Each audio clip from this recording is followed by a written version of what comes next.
These examples go with lesson 6.4, the central limit theorem for proportions. Example 1. Find mu sub p and sigma sub p if n is equal to 20 and p is equal to 0.82. Alright, conveniently, our mu sub p has been given to us because it's the proportion for our population here, which is 0.82. The sigma sub p, we're going to have to do a little bit of work for, so let's write down our formula for it. Alright, this is going to be the square root of p times 1 minus p divided by n, and all of that's going to be square rooted. So let's see, in our case here, we're going to have 0.82 times 1 minus 0.82, and then this gets divided by 20. Okay, let's put this in our handy dandy calculator and round it out to 4 decimal places. And this is going to give me 0.0859.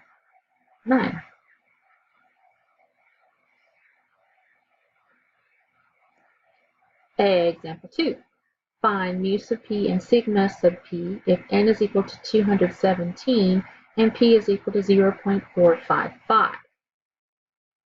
Our mu sub p is just going to be whatever the population proportion is. In this case, this is 0.455. Our sigma sub p, we're going to put this into our formula. We're going to take the square root of p times 1 minus p,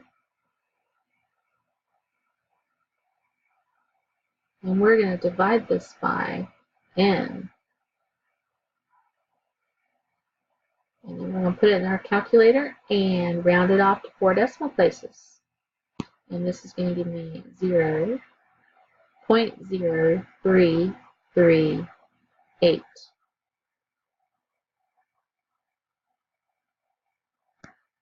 Example 3. The General Social Survey reported that 56% of American adults saw a doctor for an illness during the past year. A sample of 65 adults is drawn. A. What is the probability that more than 60% of them saw a doctor? Okay, things we know. P is going to be 0.56. N is going to be equal to 65. Now, we'd like to be able to do this on the normal curve, so we're going to have to check and make sure that it's okay. So let's see, N times P, that's going to be 65 times 0.56. In my calculator, that's going to give me 36.4. This is greater than 10, so we're okay. Now let's check N times 1 minus P. That's going to be 65 times 1 minus 0.56. All right, I'll put that into my calculator. And this is going to give me 28.6, which is also greater than 10. So we're okay to use the normal curve here according to the central limit theorem. All right. Our mu sub p is going to be 0.56. And the sigma sub p is going to be the square root of 0.56 times 1 minus 0.56. And then this is going to be divided by 65. Okay, let's put that in the calculator and round it to 4 decimal places. This is going to give me 0.0616. All right, what we need to do now is convert our proportions over into z-scores. We know that our mean proportion is going to be right here. That's going to match up with a 0 as our z-score. And I need to take 60% and turn it into a z-score. All right, so z is going to be 0.60 minus 0.56. And we're going to divide this by our standard deviation we just found, 0.616. And I'm going to put this in my calculator and round it out to 4 decimal places. And this gives me 0.6497. Now, from here, we can use table A2. We're going to look up the z-score of 0.065 to find our area, or we can pull up the calculator in ALEKS. But I guess I need to draw my picture first. Okay, so we're looking for the probability that more than 60% saw a doctor. So if the z-score that goes with 60% is 0.6497, that's a little more than halfway between 0 and 1. So we're looking at this area in here, and I'm going to draw in my little vertical line. More than is going to be all these guys over here. So let's shade that in so we can see where the area is that we are trying to solve or find. And that's going to be all the way back here and all the way down this way.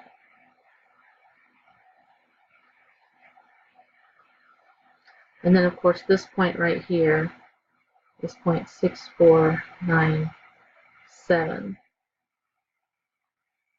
All right.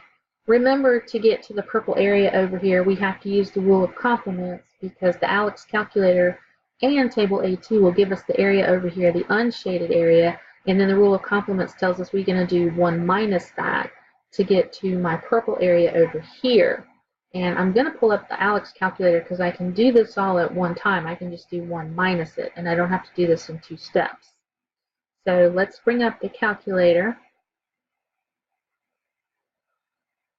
And we're going to do 1 minus this probability that a z-score is less than 0.6497. And that gives me 0.2579. 0.2579. Okay, part B. Would it be unusual for more than 70% of them to see a doctor? Okay. Now, I am going to erase all of this right here and use this curve so that you can see it, because I think this one's kind of hidden. So let's get all of this off of here. And there we go. We'll start over again. We know the mean is going to be down here at 0. I now have 70%, so I need a z-score for this one. We're going to have 0.70 minus 0.56 divided by 0.616. That's divided by the standard deviation, 0.616. And I am going to round this to 4 decimal places. And this is going to give me 2.2739. Now, if we're using table A2, we're going to look up the 2.27, and that's going to give us the area to the left where the 70% is. All right, let's look at the picture. 2.27 is a little bit more than 2 standard deviations beyond the mean, so we're going to put it out here.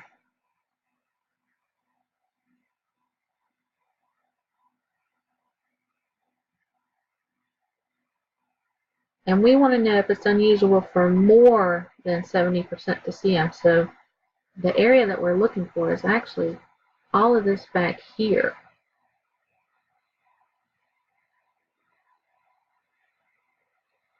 We can put that into the ALEKS calculator, and remember we're going to do 1 minus it though because we're finding the area to the right. Okay, so let's bring up the ALEKS calculator. Let's clear this out. We're going to do 1 minus the probability of the area beyond the z-score, 2.2739, and that gives me 0.0115.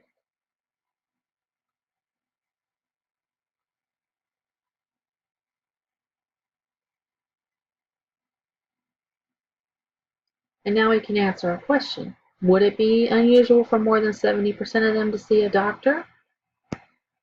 And we find that yes, this is unusual because the area that we found, 0.0115, is less than our threshold for what's unusual. Now our threshold, remember, is at 5% or 0.005.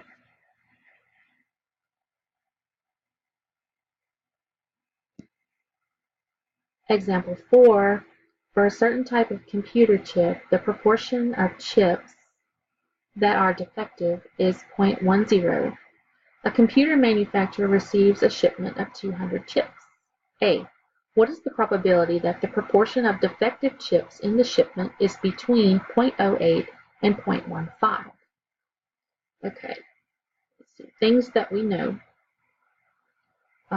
We've got our proportion for the population to be 0.10, and n is going to be equal to 200.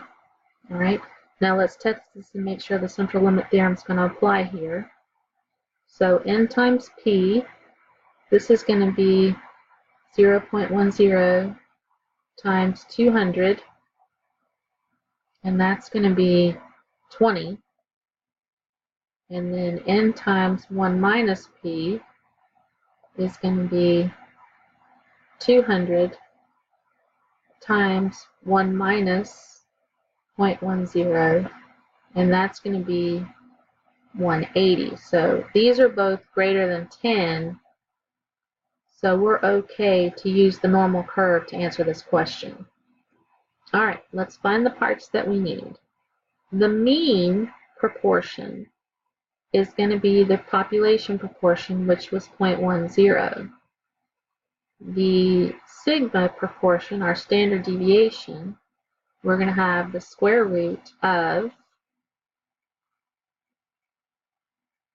0.10 times 1 minus 0.10, and this is going to be divided by 200. Okay, now let's put that in the calculator and round it out to 4 decimal places.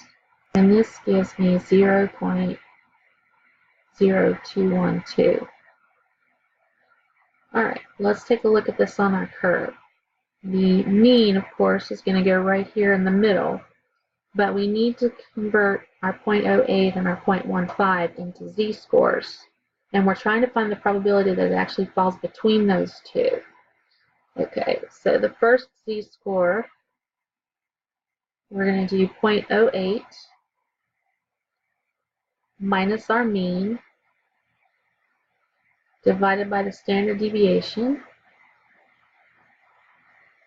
And we'll put that in the calculator and round it out to 4 decimal places. This is going to give me negative 0.9428. Now that's almost negative 1, so we're looking at about right here.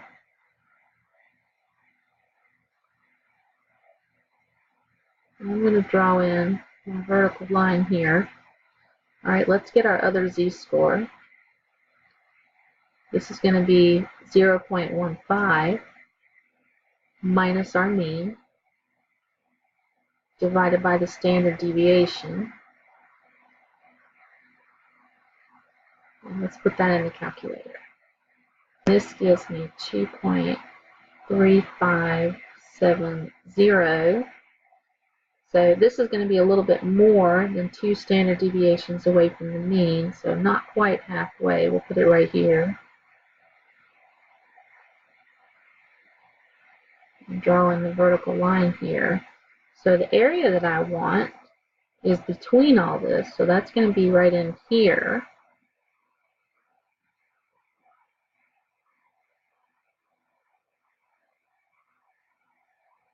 Shade all of this in.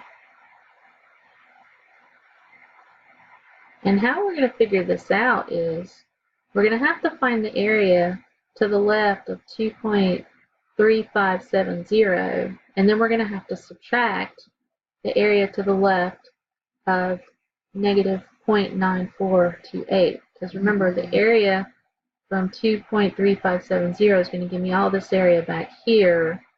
The area to the left of negative 0.9428 is going to give me all this area right here, and all I'm really interested in is this. So if I subtract the two, these are going to cancel each other out.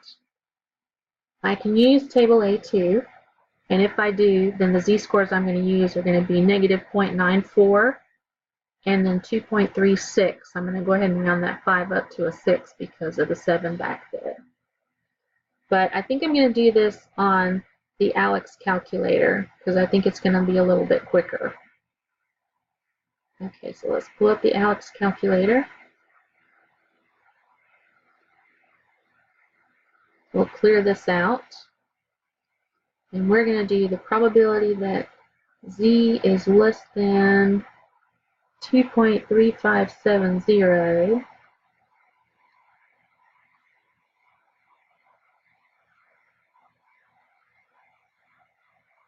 And we're going to subtract the probability that z is less than negative 0.9428.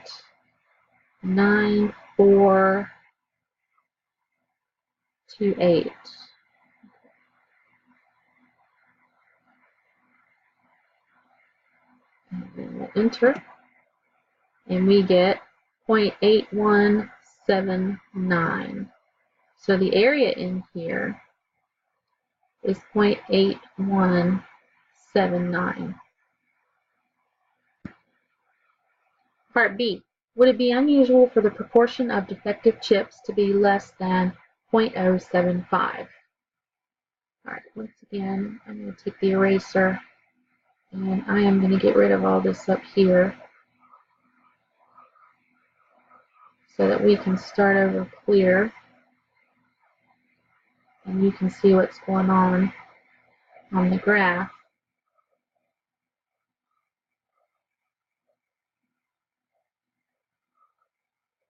And I'm going to leave up here my mean and my standard deviation. Okay. So the mean is going to be right here in the middle with the 0 z-score. And we do want to have a z-score for 0.075. And we're going to subtract off the mean proportion, 0.1, and we'll divide it by our standard deviation, 0.0212. And when I put this in my calculator, and this is going to give me negative 1.1785. Okay, so this is actually going to fall in between negative 1 and negative 2 standard deviation. So we're going to go slightly to the left of it right here. And we want to know if it's unusual for the chips to be less than this. So the area we want is going to be all of this back here.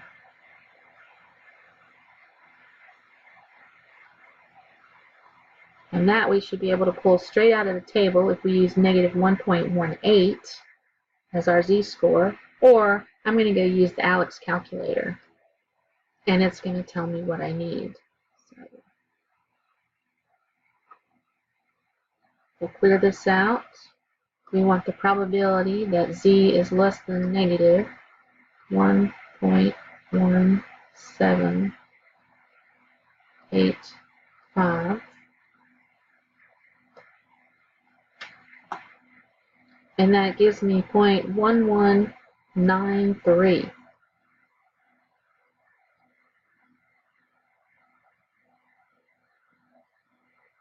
And now we can answer our question. Would it be unusual?